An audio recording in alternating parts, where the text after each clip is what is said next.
શું તમે ધોરણ 12 પાસ છો અને તમારી ઉંમર 18 વર્ષ કે તેનાથી વધુની થતી હોય તો આ વિડીયો સ્પેશિયલ તમારા માટે જ છે। આ વિડીયોમાં આપણે વાત કરીશું જે ગુજરાત પોલીસમાં જે બમ્પર ભરતી આવેલી છે તેના વિશે આપણે આ વિડીયોમાં સંપૂર્ણ માહિતી મેળવીશું, જેથી આ વિડીયોમાં અંત સુધી બન્યા રહેજો, જેથી કોઈ પણ મહત્વપૂર્ણ બાબત રહી ના જાય। હવે આપણે વિડીયોની શરૂઆત કરીશું। તો આ વિડીયોમાં આપણે એટલા મુદ્દા કવર કરીશું। તો તેમાં જોઈએ તો ફોર્મ ભરવાની તારીખ, કુલ જગ્યા, ફોર્મ ભરવાની ફી, ઉંમર, લાયકાત, સિલેબસ, ફિઝિકલ અને મેડિકલ વિશે આપણે આ ટોપિક ઉપર વાત કરીશું। તો પહેલા ટોપિકની વાત કરીશું ફોર્મ ભરવાની તારીખ। તો તમારા ફોર્મ ભરવાની શરૂઆત 3/12/2025થી તમારા ફોર્મ ભરવાની શરૂઆત થશે અને તમારો ફોર્મ ભરવાનો છેલ્લો દિવસ 23/12/2025, જેથી સર્વ વિદ્યાર્થીઓએ નોંધ લેવી। હવે આપણે કુલ જગ્યાની વાત કરીશું। તો પહેલાં આપણે પીએસઆઈની વાત કરીશું। તો બિન હથિયારી પીએસઆઈમાં 659 જગ્યા, હથિયારી પીએસઆઈમાં 129 જગ્યા, જેલર ગ્રુપ 2 પીએસઆઈની 70 જગ્યા। અને હવે આપણે કોન્સ્ટેબલની વાત કરીશું। તો બિન હથિયારી કોન્સ્ટેબલમાં 6942 જગ્યા, હથિયારી કોન્સ્ટેબલમાં 2458 જગ્યા, જેલ સિપાહીમાં 300 જગ્યા અને એસઆરપીએફમાં 3002 જગ્યા રહેલી છે। અને પીએસઆઈમાં કુલ જગ્યા 858 અને કોન્સ્ટેબલમાં કુલ જગ્યા 12733 રહેલી છે। હવે ફોર્મ ફીની વાત કરીશું। જો તમે જનરલ કેટેગરીમાં આવો તો તમારે 100 રૂપિયા ભરવાના રહેશે, અને જો તમે ઈડબ્લ્યુએસ, એસસી, એસટી માં આવો અને માજી સૈનિક ઉમેદવારમાં આવો તો તમારે ફી ભરવાની રહેતી નથી। હવે પીએસઆઈમાં 100 રૂપિયા, લોકરક્ષકમાં 100 રૂપિયા, અને જો તમે પીએસઆઈ અને એલઆરડીમાં બંનેમાં ફોર્મ ભરો છો તો તમારે 200 રૂપિયા ભરવાના રહેશે। હવે આપણે ઉંમરની વાત કરીશું। તો પહેલાં પીએસઆઈ માટે વાત કરીશું। જો તમારે પીએસઆઈમાં 35 વર્ષ થતા હોય તો તમે આમાં ફોર્મ ભરી શકો છો, અને જો કોન્સ્ટેબલમાં તમારે 18થી 33 વર્ષ થતા હોય તો તમે આમાં ફોર્મ ભરી શકો છો। અને પીએસઆઈમાં જો તમારી 23/12/1990 અથવા ત્યારબાદ જન્મેલ હો તો તમે આમાં ફોર્મ ભરી શકો છો। અને પછી કેટેગરી પ્રમાણે તમને એજ રિલેક્સેશન આપવામાં આવે છે। જો તમે જનરલ કેટેગરીના મહિલા ઉમેદવારો તો તમને 5 વર્ષ છૂટછાટ આપવામાં આવે છે। જો તમે અનામત કેટેગરીના પુરુષ ઉમેદવારો તો તમને 5 વર્ષ એજ રિલેક્સેશન આપવામાં આવે છે।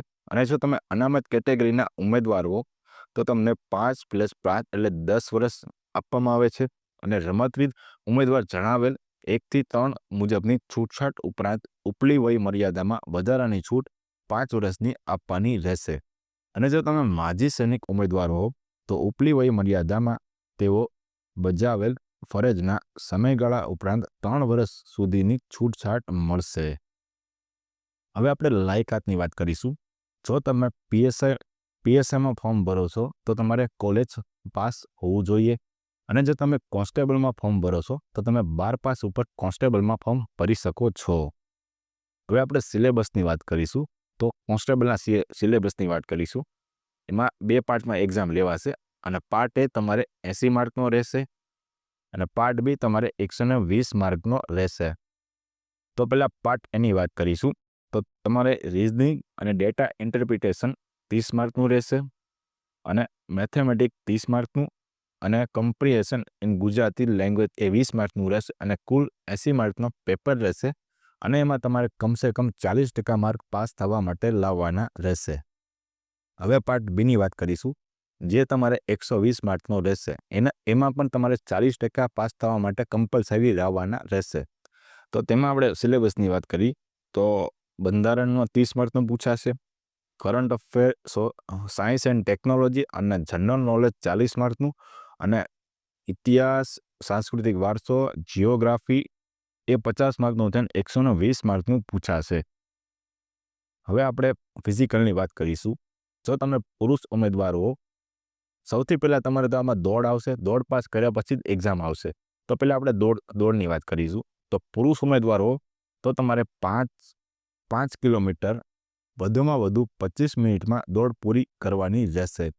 અને જો તમે મહિલા ઉમેદવાર હો તો તમારે 1600 મીટરની દોડ વધુમાં વધુ 9 મિનિટ અને 30 સેકન્ડની અંદર પૂરી કરવાની રહેશે।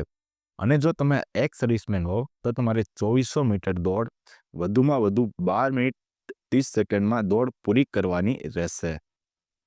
હવે આપણે ફિઝિકલ વિશે વાત કરીશું. તો પુરુષ ઉમેદવારો માટે તો પહેલાં વાત કરીશું ઊંચાઈ, હાઇટ અને છાતી વિશે વાત કરીશું.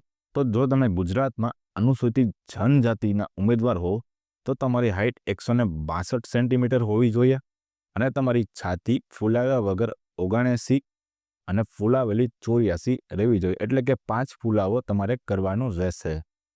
અને જો તમે બાકી બધી જે વગેરે જે કેટેગરીમાં આવો છો તો તમારી હાઇટ 165 અને છાતી 79 અને ફૂલાવેલી 84 જોઈએ. અને જો તમે મહિલા ઉમેદવારમાં આવો છો એટલે મહિલામાં અનુસૂચિત જનજાતિ ઉમેદવારમાં આવો છો તો તમારી હાઇટ 150 સેન્ટીમીટર હોવી જોઈએ. અને જો બાકી બધી કેટેગરીમાં આવો છો તો તમારી હાઇટ 155 સેન્ટીમીટર હોવી જોઈએ. હવે આપણે મેડિકલ વિશે વાત કરીશું. તો ઉમેદવાર નીચે જણાવ્યા પૈકીને એક કે વધારે શારીરિક ખામી ધરાવતો હશે તો તેને શારીરિક રીતે અયોગ્ય ગણવામાં આવશે.